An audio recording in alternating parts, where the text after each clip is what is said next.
সফলতা আসতে পারে, কারণ পঞ্চম সপ্তমের কানেকশন হচ্ছে পঞ্চম আপনার প্রোডাক্টিভিটি, সপ্তম স্থান আপনার ব্যবসার স্থান, আপনার বিজনেস স্থান।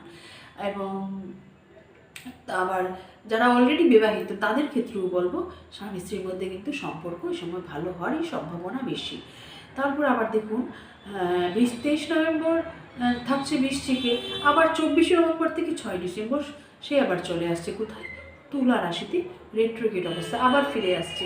ওই সময়টা বলবো পুরনো কোনো যদি কাজ যেহেতু আবার ফিরে আসছে, এমন কোনো কাজ এটা এত এত মানে ইচ্ছা আপনার ছিল সেটা করা হয়ে উঠতে পারেনি, এই সময় বলবো কিন্তু আবার এইটা ফুলফিল হতে পারে, কারণ সে কিন্তু বক্রি অবস্থায় তুলা রাশিতে চলে আসছে। সুতরাং এই সময়টাও বলবো ভালো। আবার 6 ডিসেম্বর থেকে 29 ডিসেম্বর অর্থাৎ বছরের একদম শেষ দিকটা সে কোথায় থাকছে, ধনু রাশিতে আপনার অষ্টম স্থানে। এই সময় আপনারা মেডিটেশন, ধ্যান, তন্ত্র সাধনার সঙ্গে যদি যুক্ত থাকেন অত্যন্ত শুভ। এই সময় শরীর স্বাস্থ্যের একটু খেয়াল রাখবেন। আপনার ইনলস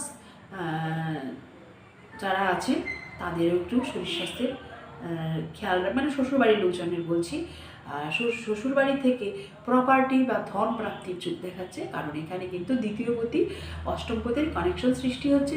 সঙ্গে সঙ্গে আপনার শরীর স্বাস্থ্যের দিকটাও কিন্তু লক্ষ্য রাখবেন, কিন্তু 8th house of death, house of longevity, সুতরাং আয়ুর ঘরও বলা হয়ে থাকে।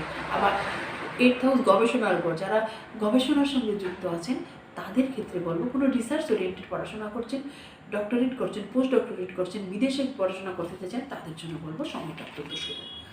তারপর আমরা জানি গত 29 মার্চ শনি আপনার কে হচ্ছে, শনি আপনার ভাগ্যপতি এবং কর্মপতি, সে কিন্তু আপনার একাদশে অবস্থান করছে।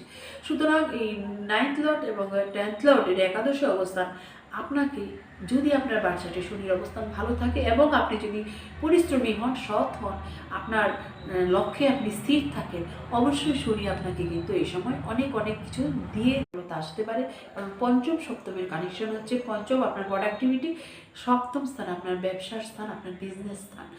এবং আবার যারা অলরেডি বিবাহিত তাদের ক্ষেত্রেও বলবো স্বামী স্ত্রীর মধ্যে কিন্তু সম্পর্ক এই সময় ভালো হওয়ারই সম্ভাবনা বেশি। তারপর আবার দেখুন 23 নভেম্বর থাকছে বৃশ্চিকে, আবার 24 নভেম্বর থেকে 6 ডিসেম্বর সে আবার চলে আসছে কোথায়, তুলা রাশিতে রেট্রোগেট অবস্থা আবার ফিরে আসছে। ওই সময়টা বলবো পুরনো কোনো যদি কাজ যেহেতু আবার ফিরে আসছে, এমন কোনো কাজ এটা এত এত মানে ইচ্ছা আপনার ছিল সেটা করা হয়ে উঠতে পারে।